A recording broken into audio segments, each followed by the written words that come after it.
Why the universe feels different at eclipses. Part 2. There's something most people never tell you about eclipses.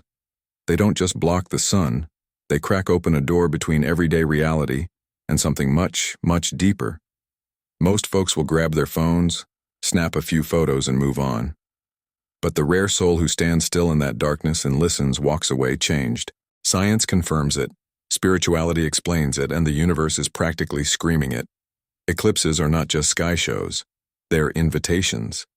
And the question isn't whether the universe feels different at eclipses. The question is, are you paying attention when it does? Topic 6. Accelerated manifestation.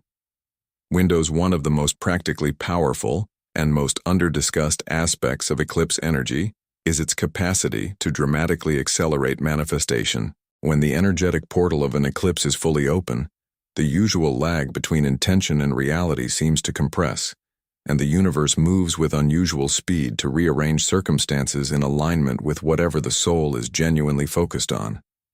This is why spiritual traditions across cultures have consistently recommended performing specific rituals, prayers, and focused meditations during eclipse events, not as superstition, but as energetically intelligent timing.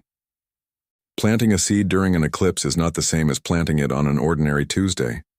The soil of reality is simply more receptive. The practical implication of this is significant for anyone serious about personal development. Writing out a clear, emotionally charged vision of the life one is committed to building, and doing it during an eclipse window, is not just journaling. It's working with the universe's natural amplification system. Recommended practice. 30 minutes before eclipse totality, write 3 things in present tense as if they've already happened. I am living in full alignment with my calling. My healing is complete, and I am whole. My work creates genuine transformation for others.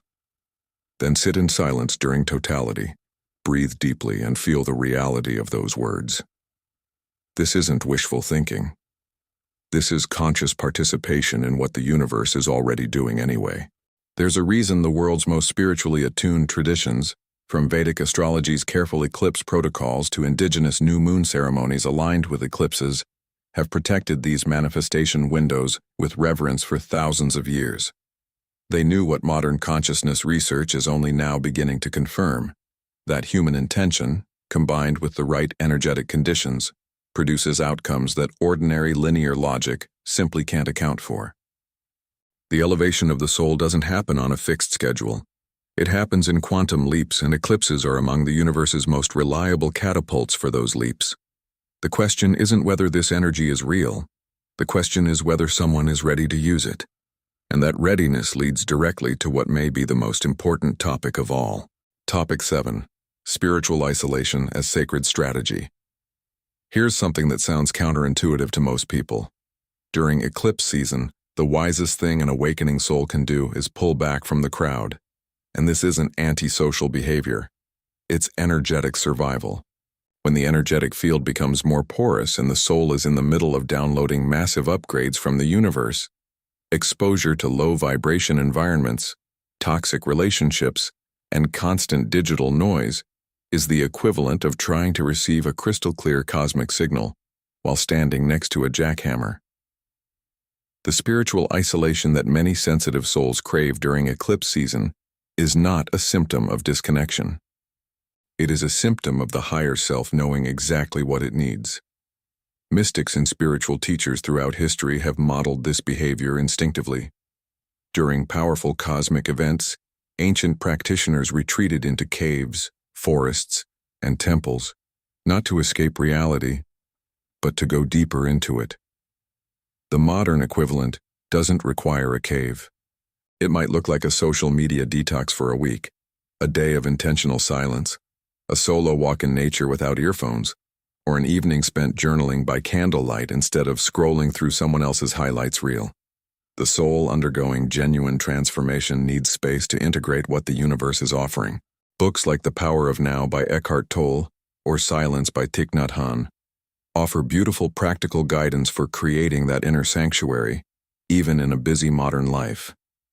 What makes spiritual isolation during eclipse season so profoundly productive is that it allows the self-knowledge deepened by the eclipse to actually land.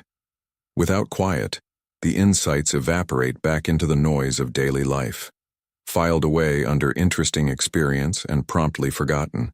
With space, those insights have room to become actual transformation, new decisions, new boundaries, new directions that align the outer life with the true self that the eclipse just illuminated. The universe doesn't offer these openings endlessly. Eclipse seasons are specific windows, and what gets integrated during them tends to stick in ways that ordinary inspiration simply does not. And once a person has learned to honor their own inner sanctuary, they're finally ready to understand the most extraordinary truth about eclipses, their role in the grand arc of human consciousness itself. Topic 8. Eclipses as turning points in personal history.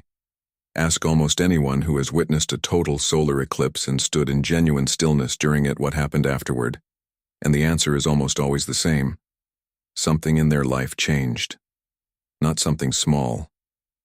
Something structural, a career pivot that finally made sense, a relationship that ended or began, a creative calling that could no longer be ignored.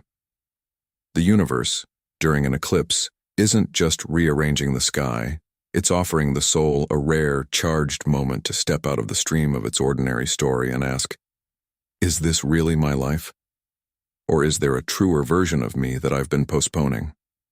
Eclipses function as turning points in personal history because they collapse the psychological distance between who someone is and who they're meant to become. The phenomenon of eclipse-driven life transformation has been documented across cultures for millennia, and it continues to unfold in recognizable patterns today. Someone experiences a total solar eclipse, returns home, and within 6 to 12 months has made changes that previously seemed impossible. Left a 20-year career to pursue art, ended a marriage that had been suffocating their soul for years, or launched the project that ultimately becomes their life's calling. The eclipse didn't do this for them.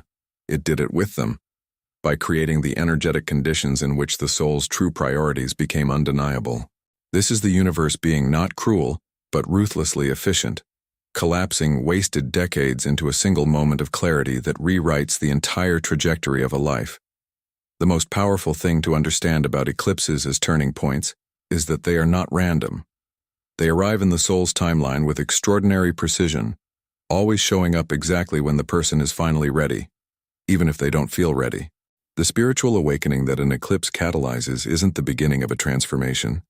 It's the universe's way of saying, the transformation you've been preparing for, through every difficult experience of your life, starts now.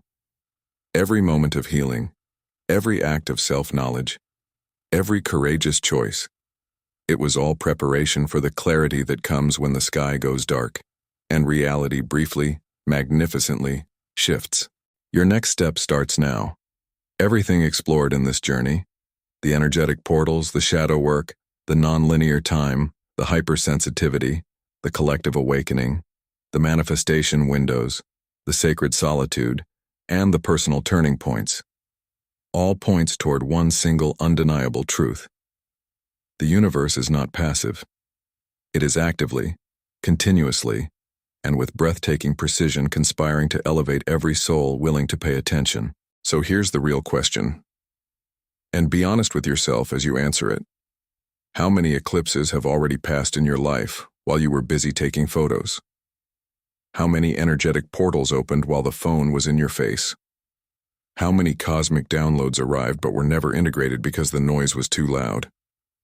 The invitation is right here, right now. The next eclipse isn't just a sky event on your calendar. It's a date with your higher self, your soul's calling, and a version of your life that's been waiting for you to show up with your full attention. Don't let another eclipse pass you by as a spectator. The universe has been broadcasting your awakening since long before you were born. And the only thing standing between where you are and the transformation you know you're capable of is the decision to consciously participate. If this touched something real in you, subscribe to the channel and enable notifications, because the next conversation goes even deeper into the mysticism, the science, and the soul-level strategies that will change how you see every single day, not just the eclipse ones. Your spiritual growth journey has already begun. Don't walk it alone.